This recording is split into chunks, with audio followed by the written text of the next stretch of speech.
I just hope the wording's wrong because what Rockstar just revealed for the GTA 6 pre-orders is actually so moronic and disappointing. I don't know why I thought that Rockstar would be the exception to the rule. Maybe it was because their last mainline game was almost 8 years ago. But as announced, Rockstar has opened pre-orders for GTA 6 today, along with a plethora of new information and screenshots. And as expected, being the pioneers of the industry, they have set the price for the base game at 80 whole United States dollars, which I think me and a lot of people have two main complaints about. One, it's not our fault you decided to spend 13 years to develop this new game, skip a whole console generation, and spend close to $2 billion on the game to justify the increase in price. And two, this will open the floodgates for B-tier AAA companies like Ubisoft to charge $80 for their new games. Don't be surprised if the new Assassin's Creed is $80. Now, a lot of people will say it's just $10, but it's not a good precedent to set. But it's fine, we were kind of expecting that. I mean, it's better than the rumors saying $120 for the base game, so this is less of a gut punch, I guess. But there's a few more problems. There's 2 additions for this game, which is the first for GTA. Obviously, the base game will have all of the main content, but looking through the website for the Ultimate Edition, like, I know they're trying to upsell you, like that's selling 101, but the way they've laid it out, it really feels like they're locking quite a bit of customization behind this edition. Along with a few guns and vehicles, they are, according to what they wrote, locking whole in-game stores behind this paywall. This will most likely not affect the main story in the game,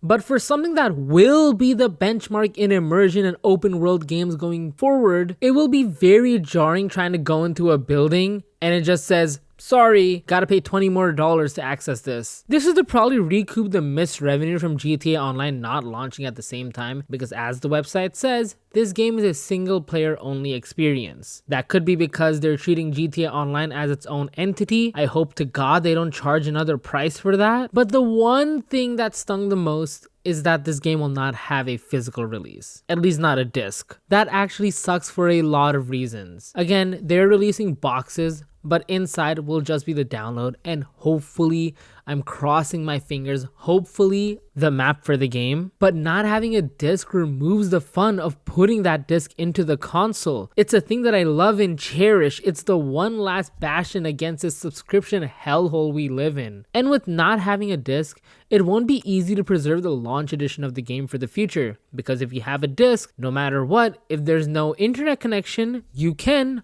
barring some games, put the disc in, copy it, and play the game. You would think that spending almost $2 billion on a single game, that you could spare a couple million and print a few copies. I don't know, Markiplier could do it in his bathroom. It just sucks, man. Like, it sounds pathetic, but I was really hoping to get the game physically and have a lot of fun exploring what they put into the box. There's 2 reasons I can think to as of why they did this.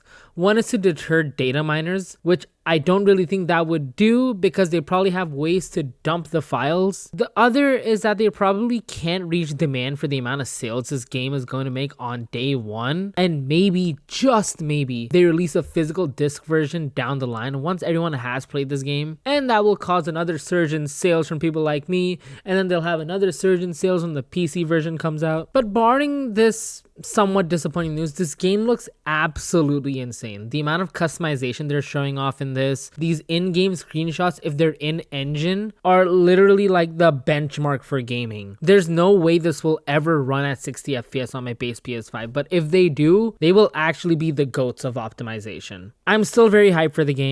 I do want to play the game, as does everyone else. It just kind of sucks because, again, I was really hoping for a physical edition of the game. I'm sure Dark Viper AU is having a field day today, though. Anyways, bye.